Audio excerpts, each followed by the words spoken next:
Hi there, my name is Lucy Maycock and I am a community artist based in Derbyshire, and this video workshop we are going to be looking at creating some really cool plastic flowers. So we're going to be using recycled cups and pots from around the house, so things that look like this, and we're going to be making them into these really fab plastic flowers.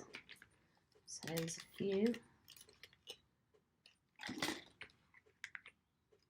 plastic flowers. Now these are really simple to make, and it's a really nice way of kind of looking through all your recycled stuff and saying, oh, we could reuse that. So all you're going to need is a kind of variety of plastic pots. Try it out with different kinds if you can, different sizes if you've got them. This was just a little dessert pot, but little plastic cups work. And you can get those really small little plastic, they're like little shot glasses, but they're not. Those types of things work really nicely as well.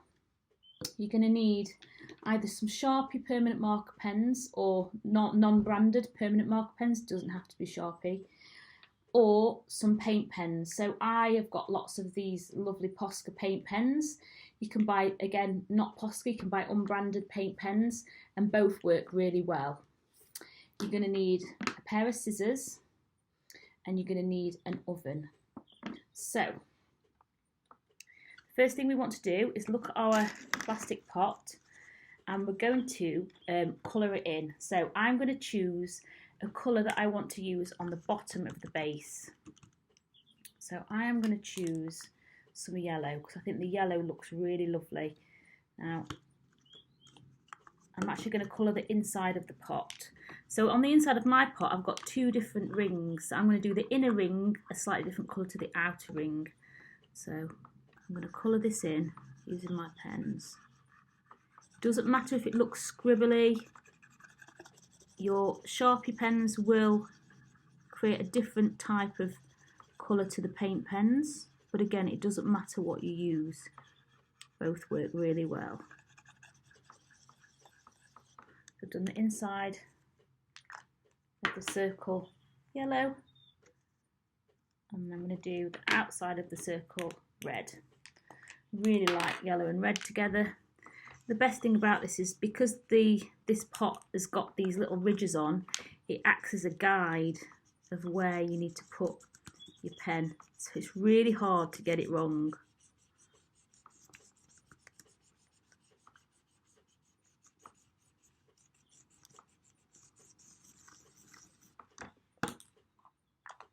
So there we go, inside of the kind of middle of the flower that's done, and then we're going to divide up into sections where the petals are going to be. So choose, I'm probably going to use blue and pink for the around the outside. So I'm going to get my pink first, and what I'm going to do is draw a line going upwards like that, and then opposite I'm going to draw another line that's completely on the opposite side. Then the same on the other side, line going up, and then that has kind of sectioned it out into quarters. So I'm going to do that again. So we've got a guide of where our petals are going to be coloured in. So you end up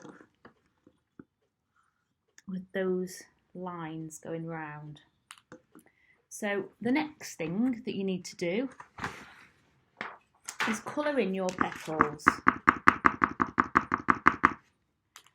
So my pen seems to be running low. We'll give it a go. I'm going to choose a different colour. I'm just going to swap colours. We'll use purple instead of pink.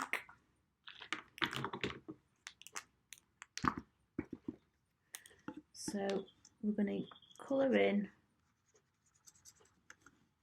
You can see we're going to colour in between the lines on our pots.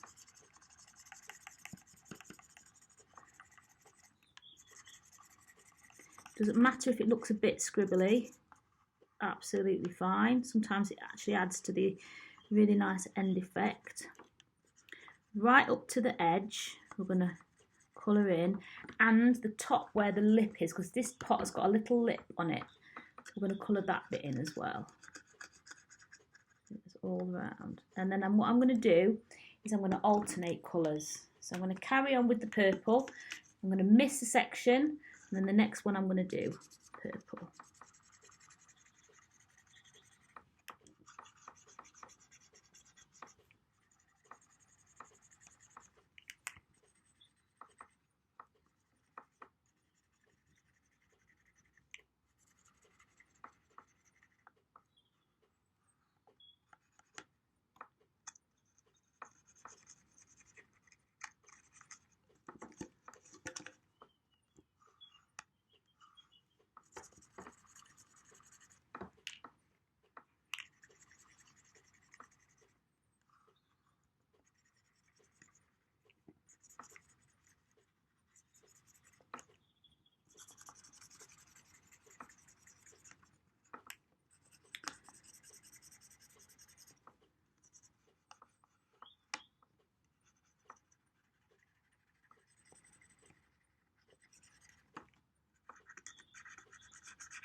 So there I have my lovely pot, and I've got 4 of the sections filled in purple. So now I'm going to choose a different colour to do the ones that are in between. So we'll go with blue. Blue and purple always look nice together.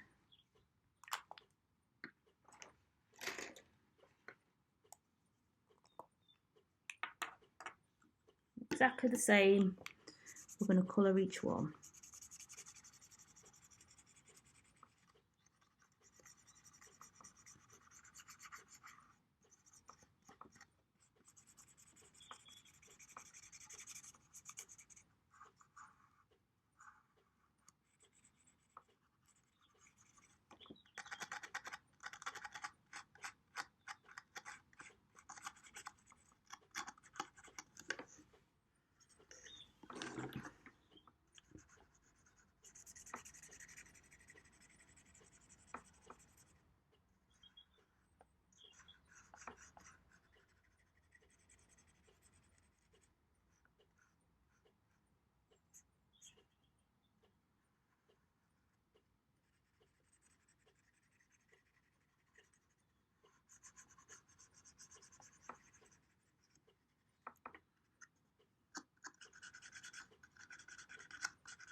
Fab. So now we have our lovely colourful pot. So it's as simple as this. Get your scissors. So if you're a young person or a child, please ask help with your scissors. And we're going to chop down where the lines are, right to the very bottom. Okay, so we're going to chop down right to the bottom.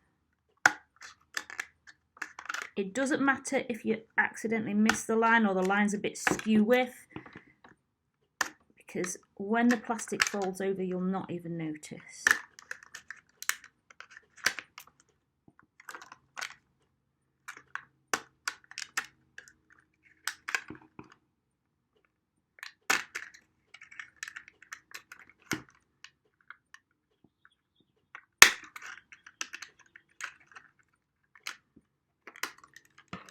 So I've ended up with a lovely colourful pot, and all the bits are all coloured in and springy. So what we're going to do now, you need to put your oven on at top temperature. Just leave it to heat up until it's up to the right temperature, and then you're going to pop it on a baking tray with some baking paper underneath, just to protect your baking tray. Depending on what kind of plastic you use, it should just melt very easily. Different plastic melts in different ways, so have a bit of a play around and experiment.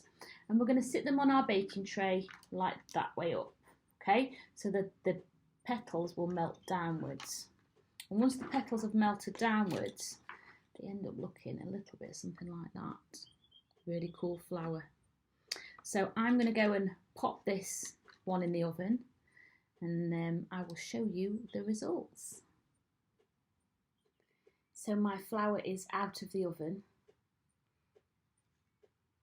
and it looks like this. It's really cool. The edges haven't curled up as much, but it still looks really fab. So I'm just going to show you a couple of other ones that I've done. So depending on how thick your plastic is, will depend on how long it needs in the oven and how it will melt. So you need to play around and experiment. I've had a few that have massive epic fails. So that one just kind of melted into a bit of a modge, not quite. That was because the oven wasn't hot enough. So you want your oven to be really, really hot. And then I think this one here is my favourite, it's the best one. So the edges have all curled up on the flowers. So also the difference between these two is I've cut more petals out. So the more thinner strips of plastic, the easier that it melts, okay? So another one I tried with a bigger pot, it kind of did work, but it doesn't look amazing. But what we can do is we can glue two together, and that looks really great. So if you have two different sizes, so let's look at gluing some together. So that glue together really nicely.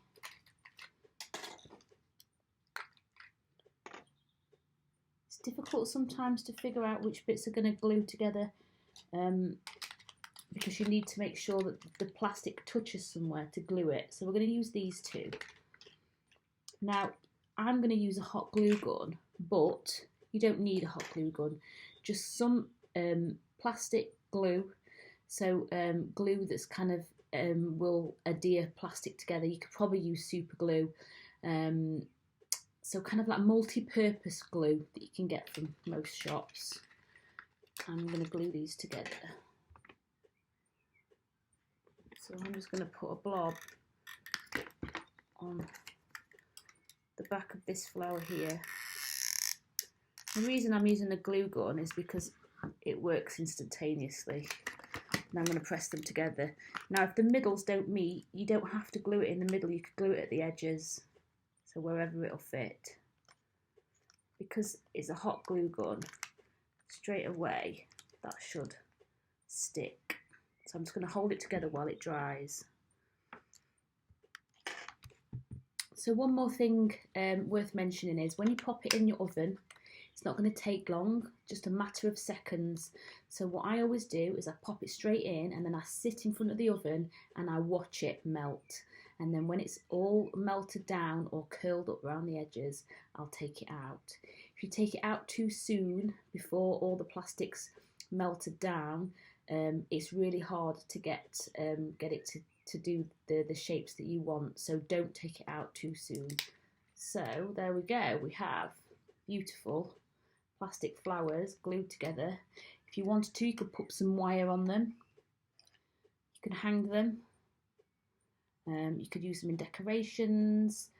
You could make poppies, bright red ones. Have a play around with the different types of plastic that you can find and how it melts. And enjoy.